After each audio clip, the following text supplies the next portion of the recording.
चलिए तो स्टार्ट करते हैं। Lesson one. ठीक है। लेसन वन, थीम क्या है ईवीएस की, यानी पर्यावरण की थीम क्या है। तो थीम में कौन कौन से कंटेंट हैं, टोटल 6, 6 थीम कहते हैं इसको। ठीक है, 6 थीम कौन कौन सी है।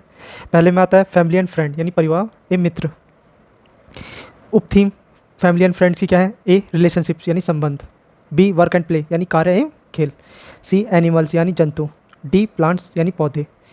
फिर सेकंड क्या आता है, फूड यानी भोजन। थर्ड शेल्टर यानी आवास या आश्रय कहते हैं जिसे। चौथा क्या होता है, वाटर यानी जल। पांचवा ट्रैवल यानी यातायात। और छठा things we make to do, जो चीज़ें हम बनाते हैं और करते हैं। तो ये ईवीएस की कुछ थीम और उप थीम यानी मुख्य थीम है।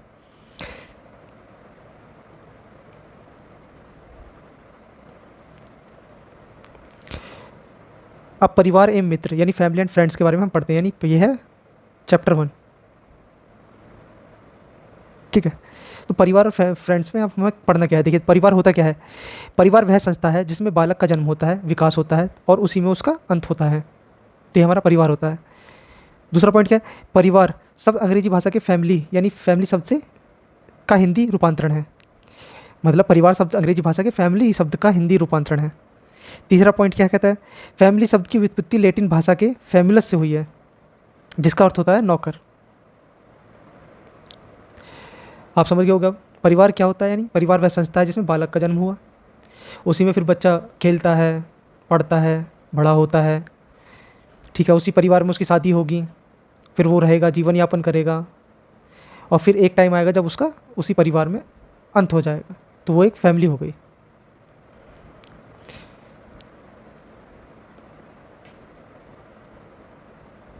अब देखते हैं परिवार का वर्गीकरण। अब वर्गीकरण क्या है भाई, देखो परिवार होगा तो कई तरह के होंगे। अब मुख्यतः परिवार को हमने क्या करा कि 2 भागों में विभाजित कर दिया। 2 भाग कौन कौन से होंगे, नंबर 1 संयुक्त परिवार, ठीक है, और नंबर 2 एकल परिवार। अब चित्र में देखो संयुक्त परिवार का मतलब क्या है, यानी जिसमें दादा है, दादी है, ठीक है, दादा दादी के बच्चे हैं, ठीक है, उनकी पत्नी है, बच्चों की, बच्चों के बच्चे हैं। यानी क्या कह सकते हैं, जिस परिवार में दादा दादी बच्चे बच्चों के बच्चे, ठीक है, सारी फैमिली रहती है, उसे हम कहते हैं संयुक्त परिवार। ठीक है। इस परिवार का मुखिया कौन होगा, दादा दादी या सबसे बड़ा सदस्य जो होगा, जो सबसे ज़्यादा एज का होगा, वही उस परिवार का मुखिया होगा। अब देखते हैं एकल परिवार। एकल परिवार में देखिए कौन कौन दिखाई दे रहा है, माता है, पिता है और उनके 2 बच्चे हैं, बस, और कोई नहीं होगा। इसे कहते हैं हम एकल परिवार, छोटा परिवार कहते हैं जिसे। ठीक है। अब देखो इसके फ़ायदे देखते हैं। संयुक्त परिवार के फ़ायदे क्या हैं, इसमें बच्चे का विकास बहुत अच्छे से होता है। ठीक है। परिवार में बच्चा बीमार पड़ेगा या उनके कोई सदस्य एक बीमार पड़ेगा तो रख रखाव के लिए परिवार का पूरा सदस्य इकट्ठा हो जाता है। सामाजिकता का प्रभाव कहाँ देखने को मिलेगा, संयुक्त परिवार में देखने को मिलेगा बच्चों के अंदर। यानी बच्चे का सामाजिकता का ज्ञान, समाजीकरण का ज्ञान कहाँ से सबसे अच्छा मिलेगा, संयुक्त परिवार से मिलेगा। ठीक है। लेकिन इसके कुछ दुष्प्रभाव भी हैं, यानी बुरे प्रभाव भी हैं। जैसे बच्चे का सर्वगीण विकास नहीं हो पाएगा, यानी उसका पूर्ण रूप से विकास नहीं हो सकता। वो एक परिवार में ही खेलेगा, बाहर नहीं जाने दिया जाएगा। जैसे उसको रोक टोक ज़्यादा लगेगी बच्चे के ऊपर। बाहर जाने के लिए कोई कैंपिंग या कुछ होता है तो उसमें बड़े लोग मना कर देते हैं बाहर भेजने के लिए, देखा होगा अक्सर आपने, छोटी छोटी फैमिलियों में होता है। वहीं एकल परिवार, एकल परिवार में बच्चा बाहर जाने में स्वतंत्र होगा, स्वतंत्र खेलेगा, दूसरे बच्चों के साथ खेलेगा, विकास ज़्यादा अच्छा होगा उसका। लेकिन इसके दुष्प्रभाव क्या हैं एकल परिवार के, कि अगर कोई व्यक्ति बीमार पड़ता है इन दोनों में से तो पूरे परिवार पे इफेक्ट पड़ेगा, क्योंकि काम करने के लिए, रख रखाव के लिए सदस्यों की कमी पड़ जाएगी, बच्चों की देखभाल करने के लिए। तो ये एकल परिवार के दुष्प्रभाव भी होते हैं। आई होप समझ में आ गया होगा आपको कि सिंपल सी भाषा में कहा जाएगा तो संयुक्त परिवार वह परिवार है जिसमें दादा दादी, चाचा चाची, मम्मी पापा, बच्चे, उनके बच्चों के बच्चे, ये सब संयुक्त होंगे। और एकल परिवार वो होगा सिर्फ जिसमें मम्मी पापा और उनके बच्चे होंगे सिर्फ, यानी सिर्फ एक ही फैमिली होगी। चलिए आगे, ये देखिए एक इम्पोर्टेंट टर्म है, ये यूपी टेट में या अदर स्टेट एग्जामों में, सी टेट में भी पूछ लेते हैं, लेकिन अधिकतर यूपी टेट और उसके लिए बहुत ज़्यादा इंपॉर्टेंट है कि आनुवंशिकता और रक्त समूह होता क्या है। यानी आनुवंशिकता क्या है? आनुवंशिकता होती है जब एक फैमिली से यानी एक के गुण अगले जनरेशन में आते चले जाएं, मतलब कुछ ना कुछ हिस्सा पूर्वजों का होगा आज की जनरेशन में, ठीक है, उसे कहते हैं आनुवंशिकता। अब आनुवंशिकता के जनक कौन है? John Mendel. इन्होंने क्या करा, जॉन मेंडल ने मटर के पौधे पर प्रयोग करके आनुवंशिकता का पता लगाया था। ये बहुत इंपॉर्टेंट है कि मटर के पौधे पर किसने प्रयोग किया, तो वो हमारे जॉन मेंडल साहब हैं, ठीक है। और आनुवंशिकता का पता किसने लगाया? जॉन मेंडल ने। और क्या पूछ सकते हैं, मटर के पौधे पर प्रयोग करके आनुवंशिकता का किसने पता लगाया? जॉन मेंडल ने, ठीक है। और मटर के पौधे पर प्रयोग किसने किया? जॉन मेंडल ने। ये कुछ क्वेश्चन बन सकते हैं। आगे देखते हैं, मानव रुधिर वर्ग की खोज किसने की? Landsteiner. वेरी इंपॉर्टेंट हर एक एग्जाम के लिए, ठीक है। तो मानव रक्त को 4 समूह में बांटा जाता है। कौन कौन से 4 समूह है वो?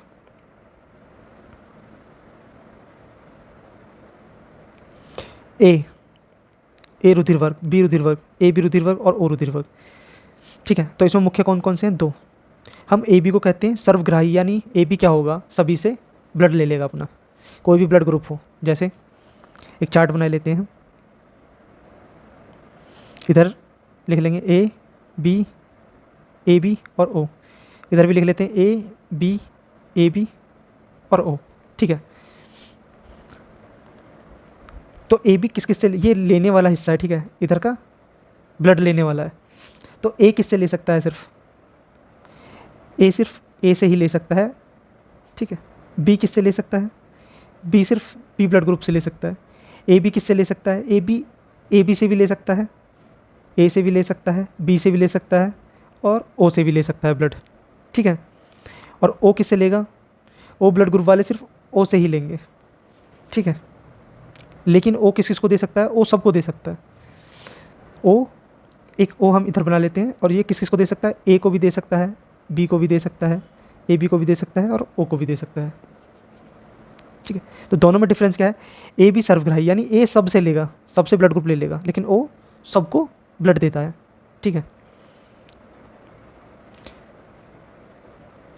चलते हैं अब इससे कुछ जुड़े हुए जो प्रीवियस ईयर में क्वेश्चन पूछे गए हैं उन पर।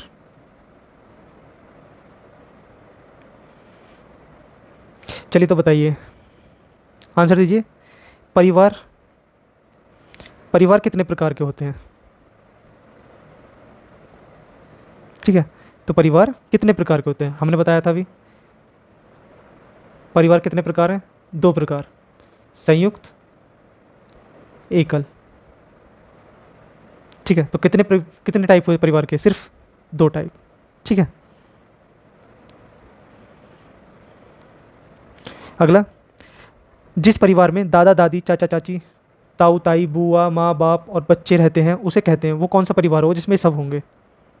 बताइए भाई, एकल में कौन रहेगा?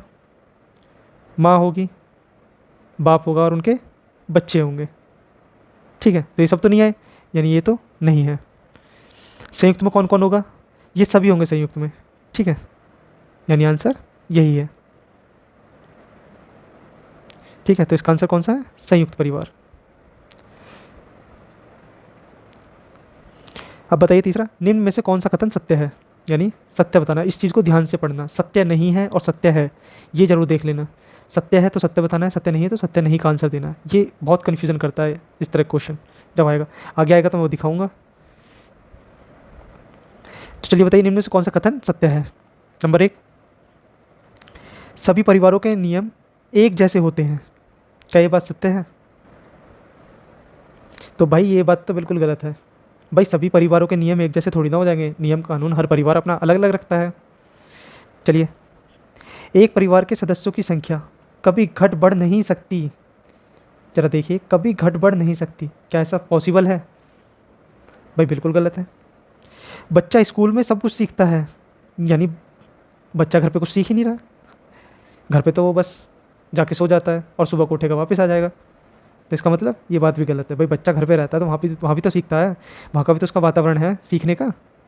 तो यहाँ हमारा सही है, माँ बाप से बच्चों में इस गुणों के स्थानांतरण को क्या कहते हैं, आनुवंशिकता कहते हैं। हमने आनुवंशिकता वाले में पढ़ा था ये, तो इसका ये हो जाएगा। ठीक है, तो माँ बाप से जो बच्चों में गुण जाएंगे उसको आनुवंशिकता कहेंगे। अच्छा बताइए, आनुवंशिकता के जनक कौन है, किसने खोज करी आनुवंशिकता की? सोचिए जल्दी जल्दी जल्दी।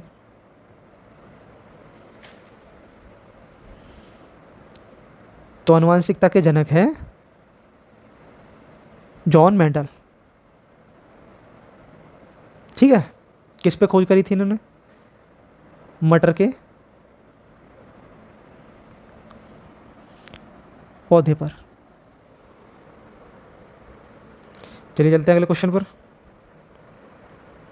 उफ, थोड़ा ऊपर नीचे हो गया, चलो कोई नहीं,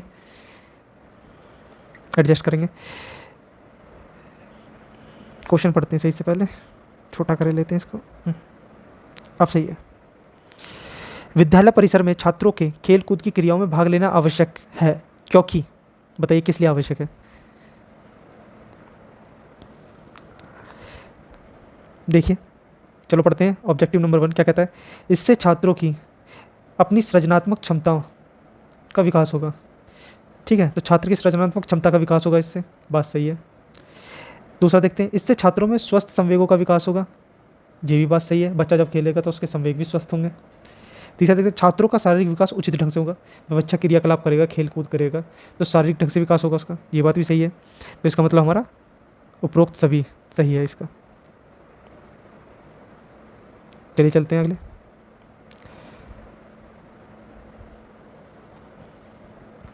क्वेश्चन नंबर 5, परिवार से क्या आशय है? ठीक है, देखते हैं। परिवार एक संस्था है, बिल्कुल सही। इसमें बालक का जन्म होता है, ये भी बात सही है। इसमें बालक का विकास होता है, ये तीनों ही बात सही है। ठीक है, तो उपरोक्त में से कौन सा कथन सही है? ये सभी। ये इंपॉर्टेंट क्वेश्चन है।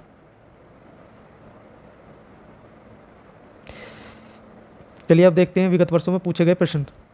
ये पिछले कुछ वर्षों में पूछे जा चुके हैं ईवीएस में, और ये वाला क्वेश्चन पूछा गया है छत्तीसगढ़ वाले टेट में 2011। ठीक है, देखते हैं क्वेश्चन नंबर 6 क्या कहता है? बच्चों को समाजीकरण का पहला पाठ कहाँ से प्राप्त होता है? तो बच्चों को समाजीकरण का पहला पाठ कहाँ से प्राप्त होता है बताइए? क्या विद्यालय से होता है? बिल्कुल गलत। सांस्कृतिक केंद्र से? बिल्कुल गलत। धार्मिक केंद्र से? बिल्कुल गलत। बच्चा सबसे पहले पैदा कहाँ होता है? परिवार में। बच्चे का जन्म हुआ परिवार के अंदर, ठीक है, उसके माता पिता से, यानी परिवार से वह सबसे पहले सीखेगा। ठीक है, तो इसका परिवार आंसर है।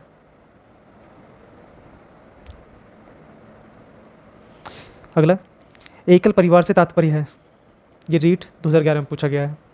तो एकल परिवार से तात्पर्य क्या है? एकल परिवार वही होता है जिसमें माता पिता होंगे और उनके 2 संतानें होंगी। ठीक है, वो एकल परिवार है। तो उसकी कंडीशन क्या है? वर्ष 1950 के बाद बना परिवार, सही है।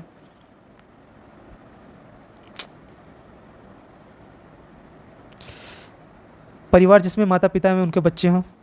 संपूर्ण परिवार जिसमें बच्चे, उनके माता पिता एवं दादा दादी हों। केवल पति पत्नी। बताइए एकल परिवार कौन सा है? अभी बताया हमने, मम्मी पापा और उनके 2 बच्चे। ठीक है, इसमें देखिए संपूर्ण परिवार जिसमें बच्चे, ये तो संयुक्त परिवार का है ना उदाहरण। केवल पति पत्नी ही थोड़ी ना होंगे, बच्चे कहाँ जाएंगे फिर इनके? तो ये बात बिल्कुल गलत है। वर्ष 1905 के बना परिवार, यानी उससे पहले जो बने हैं परिवार वो एकल परिवार नहीं हुए थे उसमें, ये भी गलत है। तो इसका आंसर 2 सही है, परिवार जिसमें माता पिता हों उनके बच्चे हों।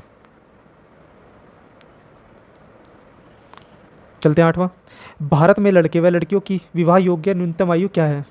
रीट 2011 में पूछा जा चुका है, और ये एक अदर एग्जाम में बहुत पूछ लिया जाता है। बताइए।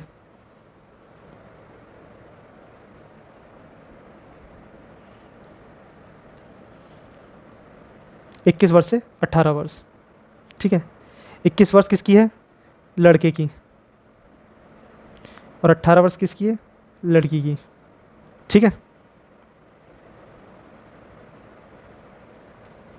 अगला क्वेश्चन देखते हैं 9वां, कौन सा विशेषता परिवार की नहीं है? बताइए।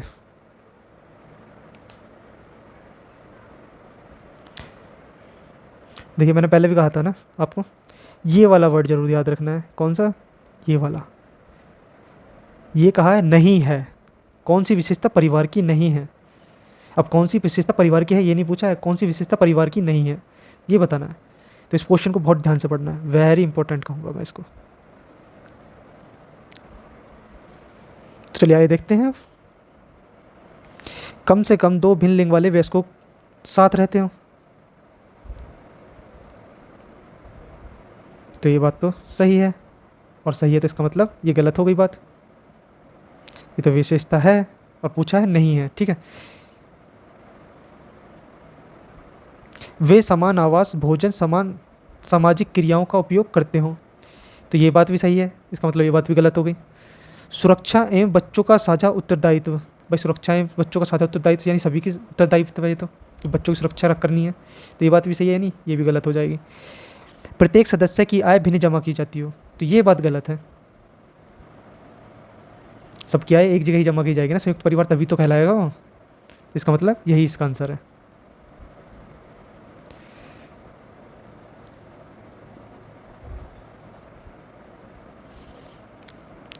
क्वेश्चन नंबर 10, प्राथमिक समाजीकरण है, बताइए।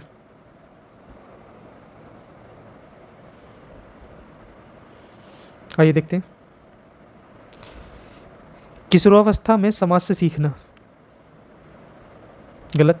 प्राथमिक स्तर पर समाजीकरण से सीखना, गलत। शिक्षकों का अनुसरण करना, ये भी बात गलत। लेकिन शुरुआती आयु में परिवार एवं मित्रों से सीखना, परिवार एवं मित्र आगे ना, ये सही है बिल्कुल। प्राथमिक समाजीकरण यानी प्राथमिक कौन है, सबसे पहले कौन आएगा सिखाने वाला, तो सबसे पहले आता है परिवार हमारा, और मित्र जो हम दोस्त बनाते हैं। उसी के बाद यानी शैशवावस्था, बच्चा बचपन में होगा, बचपन अवस्था कहते हैं जिसे, वो यहीं तो होगी सब परिवार के साथ में। उसके बाद किशोर बनेगा।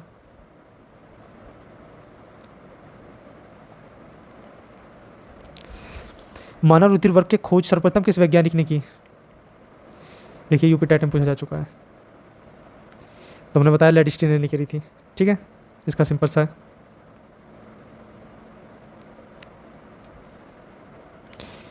क्वेश्चन नंबर, अच्छा क्वेश्चन गलत प्रिंट हो गया है, ये 12 है। क्वेश्चन नंबर 12, परिवार एक इकाई होता है जिसमें माता पिता और उनके दो बच्चे होते हैं, यह कथन है, बताइए। तो देखिए सही नहीं है, क्योंकि परिवार कई प्रकार के होते हैं, ठीक है, तथा परिवार का केवल एक ही प्रकार में वर्गीकरण नहीं किया जा सकता है, तो इसका यह कथन होगा, ठीक है।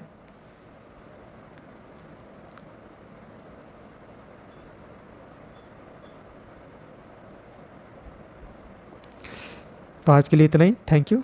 यही फर्स्ट चैप्टर में से इंपॉर्टेंट है क्वेश्चन। मिलते हैं अगली क्लास में।